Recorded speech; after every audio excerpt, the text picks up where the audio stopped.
Salut à tous et à toutes, c'est Florian de la chaîne Hobby Figurines et on se retrouve pour une nouvelle vidéo, donc une vidéo tuto peinture sur des Stormcast. Donc dans cette vidéo je vais vous montrer comment peindre étape par étape ces nouvelles figurines sorties par Games Workshop. Donc moi j'ai eu cette figurine tout simplement avec le Wild Draft. Donc il y avait une figurine collector offerte dans ce fascicule. Donc du coup je vais vous montrer comment peindre étape par étape cette nouvelle figurine. Donc je vais utiliser la nouvelle peinture Retributor Armor pour effectuer cette couche de base. Donc sur une sous-couche noire, je vais tout simplement appliquer cette peinture. Donc cette couche de base, je l'applique entièrement sur toute la figurine ainsi que le bouclier. Surtout important de ne pas oublier vraiment de bien en mettre partout, même dans les creux, parce que c'est vraiment une couche de base pour vraiment recouvrir entièrement cette figurine. Et après on viendra appliquer des lavis et des éclaircissements. Donc on laisse bien sécher la figurine et ensuite on va pouvoir appliquer un lavis. Donc ce lavis je le fais en Seraphine Sepia, donc c'est vrai qu'il y en a qui vont le faire en Reclam Flesh Shad, mais personnellement je préfère en Seraphine Sepia car ça va donner un côté un peu plus orangé à l'armure et non un peu plus cuivré.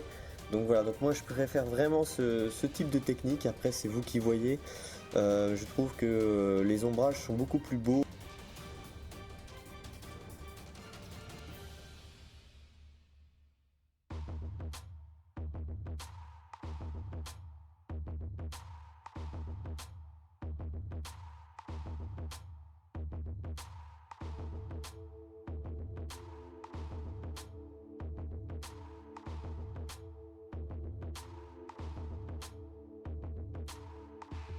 Donc en Auric Armor Gold, on va effectuer un brossage à sec intégral, donc ça va éclaircir en fait tout simplement les reliefs.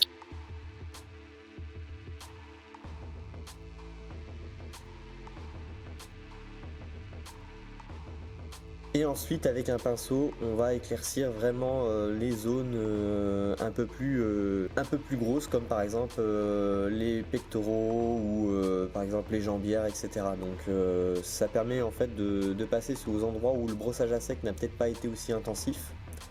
Donc ensuite en Liberator Gold, on va effectuer tout simplement des dégradés, donc des petits dégradés très très fins, des petites lignes à certains endroits. Donc moi je dilue quand même pas mal cette peinture là pour vraiment qu'elle puisse faire un joli dégradé, parce que j'aime pas trop quand c'est trop net ou trop précis. Moi j'aime bien quand ça reste discret. Donc voilà, donc très légèrement, j'insiste pas trop et je n'en mets pas partout, vraiment à certains endroits comme vous pouvez voir. Mais après voilà, cette peinture est vraiment bénéfique, super, avec un super rendu. Donc c'est un mélange d'or et d'argent. Donc voilà, donc j'en passe à certains endroits, certains arêtes et le tour est joué. Donc voilà, c'est fini pour l'or. Donc vous voyez, ça fait un joli rendu couleur or, donc une jolie armure. Vraiment, c'est vraiment très très beau. Idem, vous faites la même chose en fait tout simplement sur le bouclier et voilà, le tour est joué.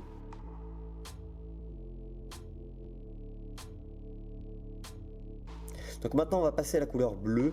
Après vous pouvez choisir une autre type de couleur, mais moi voilà, je reste dans le classique. Donc en Counter Blue, on va effectuer une couche de base sur tout simplement les épaulières et les morceaux de tissu ou de faux cuir qui se trouvent en fait sous la ceinture, ainsi que sur le bouclier. Donc faites attention de ne pas trop dépasser.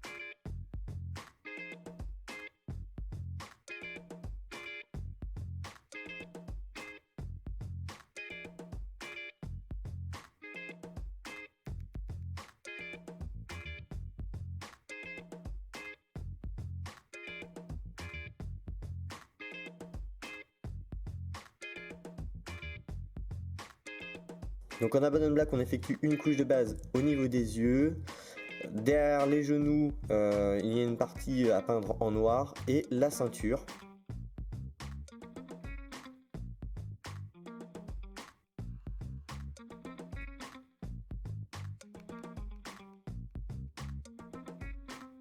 Donc ensuite on effectue un lavis de Null Oil sur toutes les parties en Counter Blue.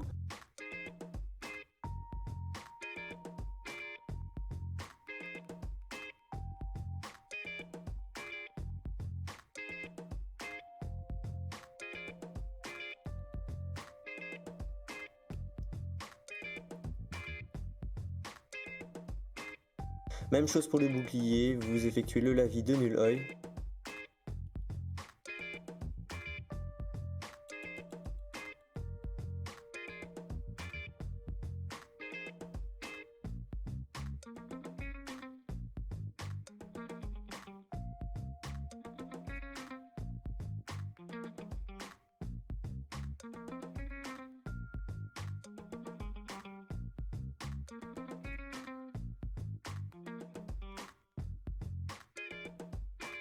Donc ensuite en LED Belcher on va effectuer une couche de base sur le marteau, donc la partie haute du marteau, ainsi que la sorte de cotte de maille qui se trouve en fait tout simplement entre les jambes sur le tissu. En Screamer Pink, on va effectuer une couche de base tout simplement sur le manche. Donc après moi je fais le manche de cette couleur là, mais vous pouvez très bien le faire d'une autre type de couleur. Donc une couche de base intégrale. Donc c'est vrai que j'ai oublié le manche de la petite épée qui se trouve dans le fourreau, mais vous allez voir que plus tard finalement je l'aurai effectué.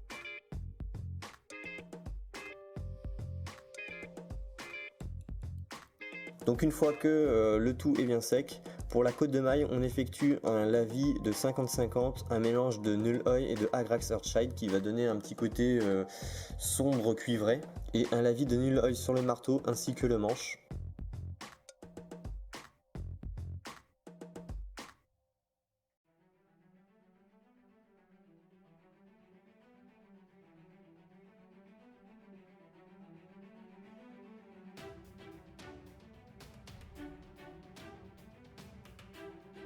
Donc en Iron Breaker, on va effectuer tout simplement un dégradé des arêtes tout simplement du marteau, et un brossage à sec sur la petite cotte de maille qui se trouve sur le tissu entre les jambes.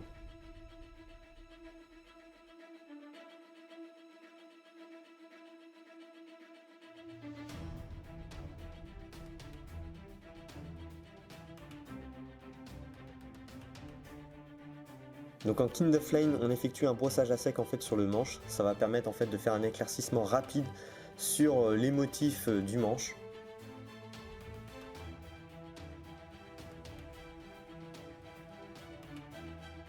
Donc en Kaleidos Sky, j'effectue en fait tout simplement des éclaircissements sur les arêtes des tissus bleus.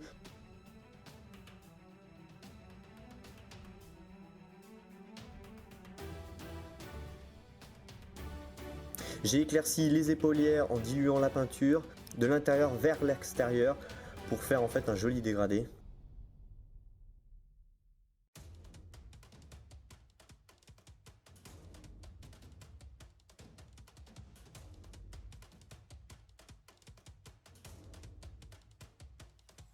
Donc en Zandri Dust, j'effectue une couche de base en fait sur le parchemin.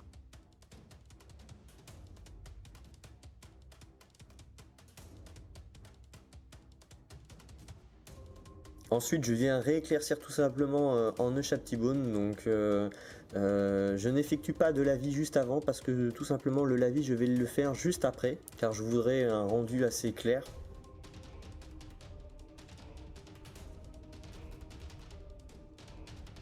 Donc, ce lavis, c'est un lavis de Agrax Earthshine que je vais effectuer sur le parchemin.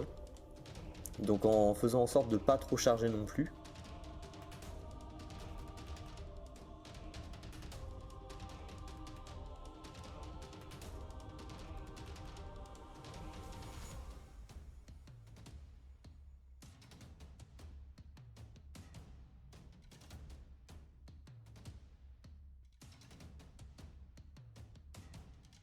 Donc en Mechanic Standard Grey, je vais tout simplement éclaircir toutes les parties qui étaient en Abaddon Black, c'est-à-dire la ceinture, l'entrejambe, mais pas les yeux bien sûr. Donc des petites lignes en fait sur les arêtes, très très fines, et voilà, le tour est joué. Donc en Neuchâtel-Bone, je vais effectuer tout simplement un brossage à sec sur le parchemin. Ensuite en Celestar Grey, j'effectue tout simplement une couche de base en fait sur les éclairs qui se trouvent sur le bouclier. Donc prenez votre pinceau le plus fin et avec vraiment, si vous le souhaitez, sur le bord des poils du pinceau, frottez sur le motif.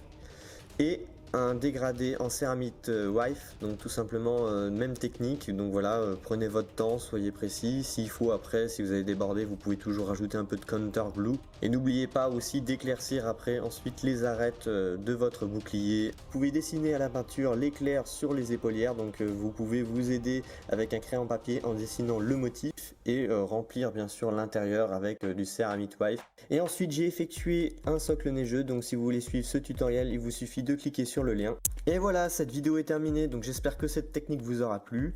N'hésitez pas à vous abonner à mes pages Facebook et YouTube, et je vous retrouve pour de prochaines vidéos. Salut à tous et à toutes.